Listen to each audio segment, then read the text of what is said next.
Be from the start. Look, first time. As we say, the first time. Fuel pump kicked off.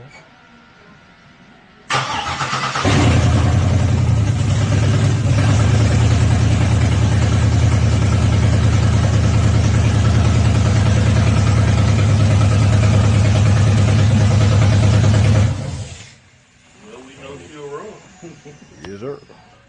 Got them down there? Yeah. Okay, keep pulling them. Keep pulling the wire. It's B&J's Custom. This is B. I got my mechanic helper up under the car down here. We doing a little wiring. Gotta get them started early. Pull the wire. Pull it. Both of them. Pull them. I can see them down here, guys. I know, but pull them. Well, you talking about guys. Okay, that's good. That's good. That's good. Okay, pull the other one. This one? Pull it. Let me see. No, the other one. Let one of them go and pull the other one. There you go. There you go. Pull it. Pull it. Some more. Okay, right there. It's good. Hold it right there. Okay, you got them? Yep. Okay, hold on to them. What? I said hold on to them because I'm going to have to come down there and we're going to have to run them. I didn't get some first. Alright, but like I said, it's B&J Custom. What we doing is we doing a little wiring. I'm wiring in the fans. As you can see right here, this is the fan. We're going to get all the wiring wired in. On top of the motor right here, I unplugged the map sensor right here.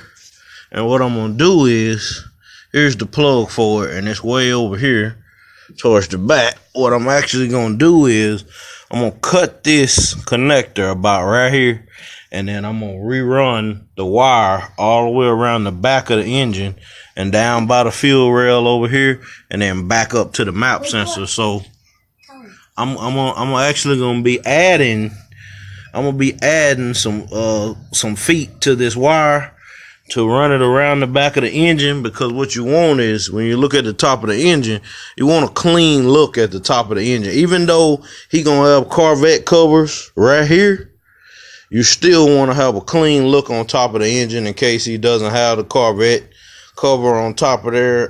You see right here, we actually got the throttle body off because we're going to be finding the boot to match it up, so we can put the mass airflow sensor on there. We actually got it fired up the other day, but we let it run for a little while, but we're actually missing. Let me go around to the other side so I can show you what we're missing before we can actually let it run. Besides the belt, I actually got the belt right here. See right here, when you order these headers, you have to be careful, because when you order these headers, you also have to order the sleeves to go with it. And these headers heat up real fast, and we don't want them to burn these wires right here. So we actually let it run yesterday for a little while. I had the video, but the quality of the video wasn't that good. So I might snip it in here somewhere, but don't complain about the quality of it. So right now, that's what I'm doing. Like I said, I unplugged the mass airflow. I'm going to be adding wire to that. I'm also going to be adding wire to the, let me reach over here. I'm also going to be adding wire to this alternator plug right here. As you see, it doesn't reach. So I'm going to be adding wire to that so I can get a good, clean look on top of the engine. And right now, what I had him doing down here is I'm gonna be grounding the wire to the fan. I'm gonna ground it over to the frame, and then right here, what I had him doing was pulling the power wire to the fans down, because I'm gonna run them down up under the bottom and then back up to the fan. So I had him pulling those down so I can get up under here and get those ran to the fan. Like I said, it's just really all downhill from here. Pretty much got it running. So now it's just time to clean up this wiring that I have right here. Like I said before, we was gonna mount it on the back wall, but still he has to get the plate for the back wall right here put on, welded on, or however we're gonna do it. The floor has to be done before I can put the AC in, and I need that panel on that wall over here so I can support the AC before I stick it in there. So it's still some work to be done, which I'm not going to be doing the floor. I started on it, but I just decided to, let a professional metal worker handle that.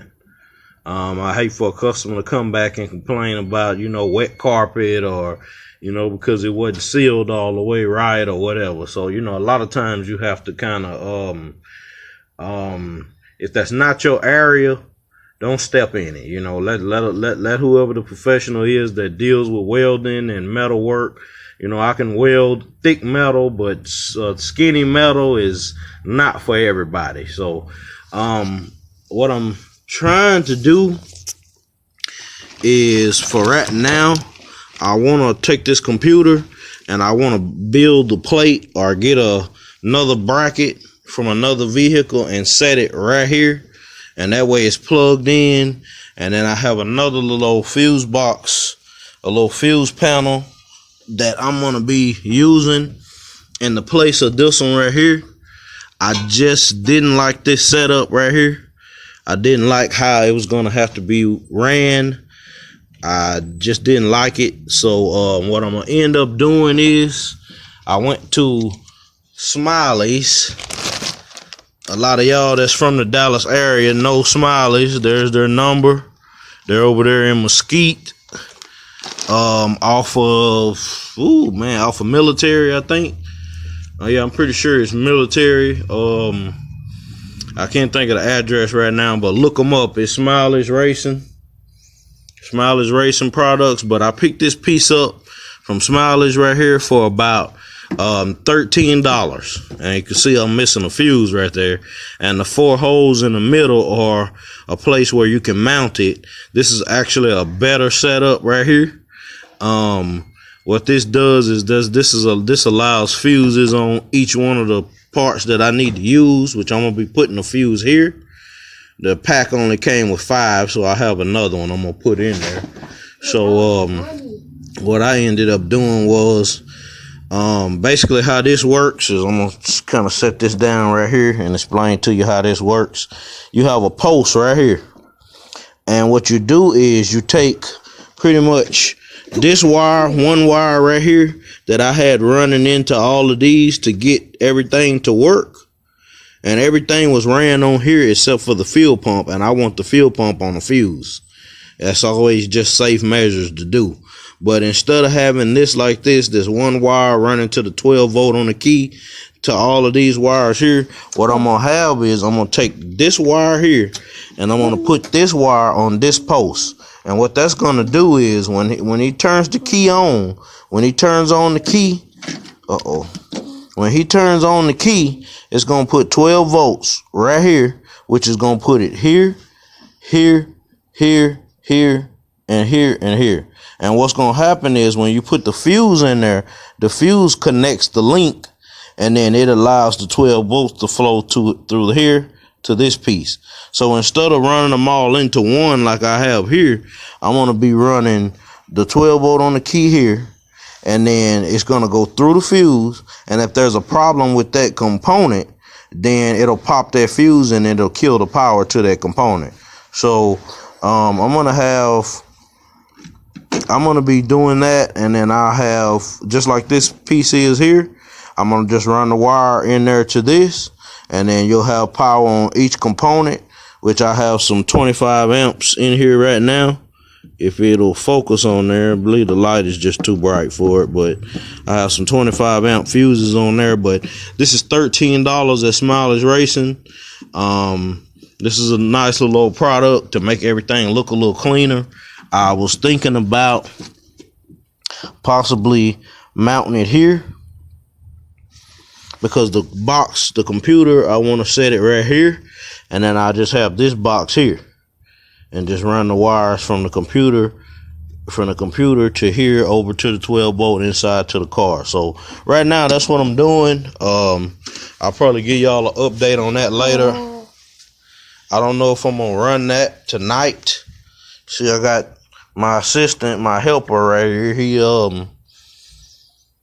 trying to get in the video. So but that's it. That's all I got for right now. I'm just giving y'all an update on what I got going on the Cutlass. Basically, right now I got the fans on the shroud. Basically, right now we just fine tuning everything. We're gonna get all the wiring cleaned up. Once we get all the wiring cleaned up, and then we're gonna go ahead and fire it up. All right, I'll update y'all later. All right, here we go again. Just giving y'all another update. D&J's Custom. I'm B. It's Jay over here helping me getting this school uniform dirty. But anyway, I'm just showing y'all the wiring to the fan. Of course, most of y'all know black is universal. It's your ground right here. I got the ground going. I got the positive going. And over here on this wire, I got the ground going, the positive going. I got it running through a little hole right here in the frame. Straighten that out. And I got a little length on it. Of course, you can see it. I'm real close to it, so I can't really show y'all all the way, but yeah, I got a little length to it that it's hanging. Because like I say, you never want to do it too short, because you don't know where the final resting place of the plug or your harness or your computer is going to be. So you put a little length on it. You can always cut that length out of there. But you know, right now I got them wired up. I got them, the powers going up top. I got the ground right here. I cleaned up a spot on the frame, and then I went on ahead and put it right here. And I got both the ground wires, which these two right here, running right here to the frame, grounded. I got them running back over here to the fan, and of course the power running up here on the side of the block. And if I can get off from under here, I'm gonna show y'all. I'm gonna pause it real quick. All right, here we go. Right here are the two fan wires that's running down there to the bottom. So like I say, once I get everything ran and I get the box, the computer, when I keep saying box, excuse me about that, I mean the computer, once I get the computer mounted where I want it, then I'll pretty much loom everything up and take the slack out of where I want it, because I'm trying to debate on whether I should put the computer here, because for the time being, and just wire everything to this location. So that's why I say you never want to make it too short, because if you make your wires too short down here and then you ended up changing your mind and you want to put your computer back here, now you got to recut them wires and redo it all and reroute everything. But right now I don't have that problem, because I made the wires long enough to where it'll reach. So I'm thinking about getting a box. I think it's the S10 box, computer box, and I want to set, kind of mount it over here on the side, or build a box out of some sheet metal and just set the computer right here, and then just loom up all the wiring and clean up all that wiring into one piece where it looks clean, smooth. You don't have all these wires running through. That way you can see the headers and everything down there. But yeah, I'm just showing y'all that. It's got a little late on me. I didn't get a chance to finish my little, give me that. This? Yeah. I didn't get a chance to, here. I didn't get a chance to finish this box here. Like I say, once I know where I'm gonna mount the computer at, I'll probably be mounting this right here somewhere close to it. And then I'm also got a request. I'm gonna move this disconnect box right here and put it somewhere else. So yeah, like I said, this is probably gonna be mounted here. Computer is gonna be mounted by it. But yeah, I'll just giving y'all an update. That's just gonna be probably video part 1 of the wiring, and that's gonna be it. I appreciate the support. Jay appreciates the support. Jay / my mechanic helper right here. And we're gonna get out of here for the night.